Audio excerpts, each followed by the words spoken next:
ආයිබෝන් අදත් ඔයගොල්ලෝ එකතු වෙලා ඉන්නේ travel with chef සමගින්. අද මම ඔයගොල්ලෝ සාදරයෙන් පිළිගන්නවා මගේ channel එකට. ඉතින් මම අද හිතුවා ඔයගොල්ලන්ට පෝෂ්‍යදාහි උදෑසන ආහාර වේලක් හදාගන්න විදියක් කියලා දෙන්න කියලා. ඉතින් ඒකට ලොකු කුඩා කාටත් තා පෝෂ්‍යදාහි.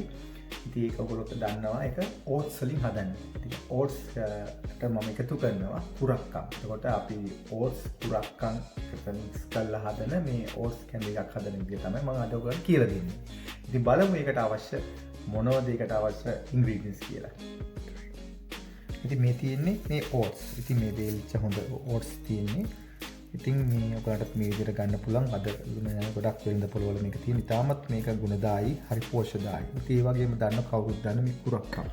ඉතින් මම මේකට කුරක්කම් එකතු කරනවා. ඔයගොල්ලෝ දන්න එකත් හරි ගුණදායි. ඊළඟට පියලි මිදි. ඉතින් ඒවත් මම එකට එකතු කරනවා. ඒ වගේම තමයි මේ chia seed. ඉතින් මේ chia seed කියන්නේ omega 3 ඉතාමත් හරි ගුණදායි මේ seed වර්ගයක්. ඉතින් මේවා නැත්තම් ඔයාලට පුළුවන් ඒ වෙනුවට ආදේශ කරගන්න මේ පිරිච් තලයට දාන්න පුළුවන්. ඊළඟට ඒ වගේම ලුණු සල්පයක් තියෙනවා. ඊළඟට ඒකට අවශ්‍ය ඔයගලන්ට කැමති පරිදි රසට ගන්න මේ සීනි. ඊළඟට මේ ඔයගොල්ලෝ පාවිච්චි කරන fresh milk.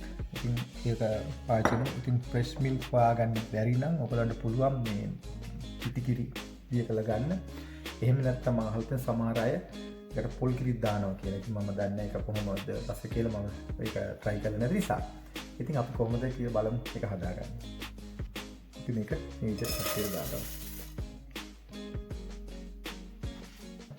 ඒ දාගෙන ඊළඟට මේකට අවශ්‍ය වතුර ඕනේ. වතුර මේක වැහෙන ප්‍රමාණය වතුර මේකට එකතු කරගන්න. ඉතින් ඔයගොල්ලෝ තව දියාරුවට ගන්න ඕන. පස්සේ අපිට කිරි එකතු කරන්න පුළුවන්. ඒ දාලා මේක ටික වෙලාවක් අපිට තඹ ගන්න.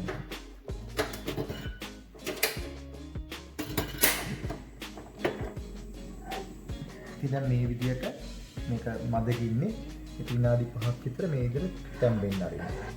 ඒ තැම්බෙන අතරේ ඊළඟට මම මේකට මේ පුරක්කම් ටික වතුර ටිකක් දාලා මම මේක දිය කරගන්නවා. දැන් මම මේ පුරක්කම් වලට මේ වතුර ටිකක් දාලා මේ විදිහට ඉස්සෙල්ලා දිය කරගත්තා. මේ විදිහට දිය කරගත්තාන් පස්සේ ලේසි අපිට මේ oats ටික තැම්බෙනකොට ඒකට එකතු කරන්න පුළුවන්. නැත්තම් වෙන්නේ මොකද අර පොඩි lumps වගේ මේ කැට වගේ ඇති වෙනවා. ඒ නිසා මම මේ විදිහට මේක දිය කරගත්තා. දැන් මේක ඔයගලන්ට පේනවා ඇති. මේක දැන් නටාගෙන එනවා. ඒ කියන්නේ මේක ඕනට වඩා මේ ඕවර් කුක් කරගන්න එපා.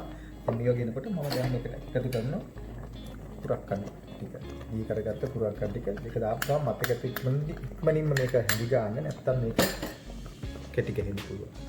දැන් ඔයගොල්ලෝ පේන්නේ නැති මේ දැනටම කෙටි ගහගෙන එනවා. ඊළඟට බය වෙන්න එපා මොකටවත්. ඒක අපිට මේ කිරි තියෙනවා. දැන් කිරි ටික අපි එකතු කරමු.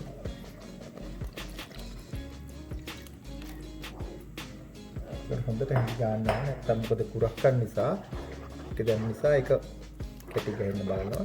ඒ නිසා හොඳට මේක දැන් මේ වගේ මදගින්නේ මේක තැම්බෙනකොට දැන් මේකට රස අනුව බලන්න මේ ලුණු එකතු කරන්න. ලුණු ගොඩාක් නම් දාගන්න එපා. යාන්තම් ප්‍රමාණයයි. ඊළඟට මිදි ටිකක් තියාගන්න අන්තිමට දාන්න. ඊළඟට chia seed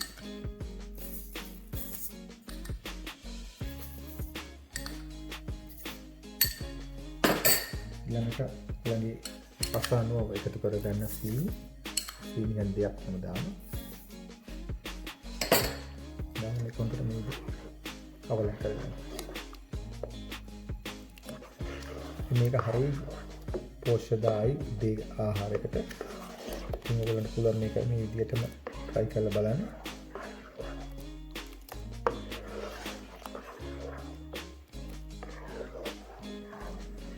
ඉතින් ඔයගොල්ලෝ කොහොම මේක ලිපෙන් බා ගන්න කලින් හොඳට බලන්න මේකේ රස ලුණු ඊළඟට සීනි අවශ්‍ය විදිහට තියෙනවද කියලා ඒ බලලා මේ දැන් බලන්න මේ විදිහට මේක නටාගෙනවා. මේක සාමාන්‍ය ටික ගතියකට තැවිලා තියෙන මේ බලන්න.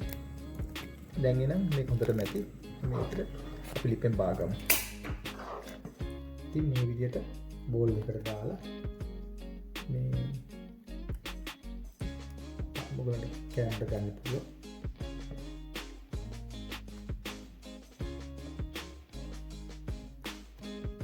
ඉතින් මම මේ විදිහට බෝල් එකට දැම්මා. ඉතින් මේක පිළිගන්නන්න කලින් ඔයගොල්ලන්ට පුළුවන් උඩිනුත් මේ අර වේලිච්ච මිදි මේ විදිහට වතුර ගන්න පුළුවන් උඩින්. මේ විදිහට ඒ වගේම මේ chia seed මේ වගේ පොඩ්ඩක් උඩින් මේ විදිහට හලා ගන්න පුළුවන්. හරි ලස්සනයි. ඒක තව කෙනෙකුට මේක පිළිගන්නකොට